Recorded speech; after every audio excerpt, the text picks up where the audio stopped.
So after all these years, it's finally happened. Metroid Prime 4 is upon us, and obviously I am really excited, and I will be making tons of videos on this channel letting you know everything you need to know. One of the first things I noticed about the trailer is that Samus has a different aesthetic to her. It kind of looks like they made a point of slimming her down. Maybe they wanted her to resemble more of her Metroid Dread appearance. Her armor doesn't look as tanky as it did in the first 3 games, and her neck is certainly more visible and more prominent as well. As great as the gameplay looks, you kind of have to wonder if this is actually what the game is going to look like by the time we're actually playing it in 2025. Because if this game was partially designed for the Switch's successor, then I think it's fair to assume that we're just looking at the inferior version of the Prime 4 graphics on the Switch.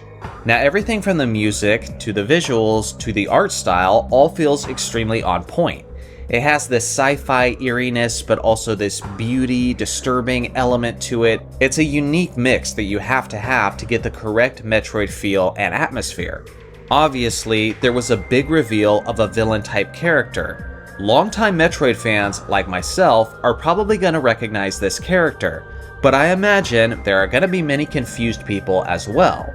In short, this is Sylux. He is one of the main bounty hunters in the Metroid Prime Hunters game that was released on the Nintendo DS back in 2006. He also made short appearances in Metroid Prime 3 Corruption and at the end of Metroid Prime Federation Force. They also seemed to play a remixed version of his theme when he made his appearance. He also got a pretty significant redesign, as he looks like a taller, more slender version of himself. We don't know everything about this character and about his ambitions, but between Metroid Prime Hunters, Metroid Prime Federation Force, and Metroid Prime 3 Corruption, we do at least have a pretty decent idea of what he's up to.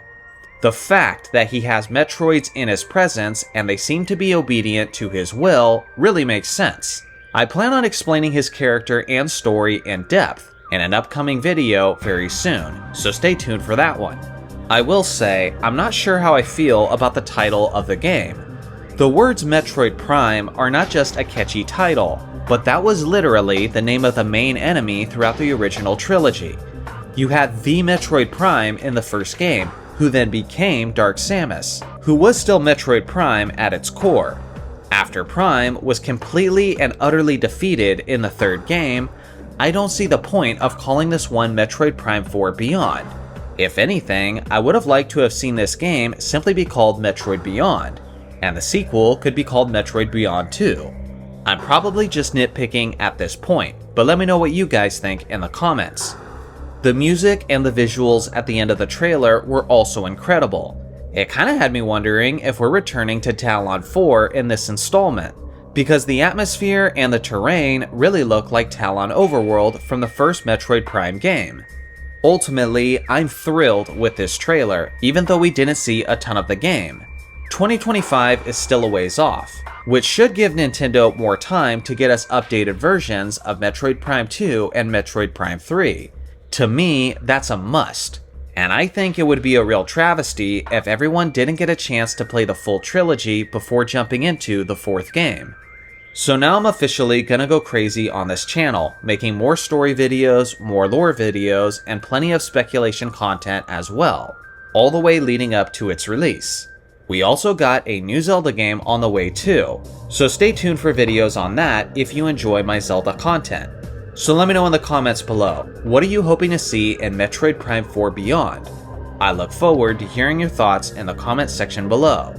Thanks for watching as always, make sure to like and subscribe for more Metroid and Zelda content, and I'll see you guys in the next video.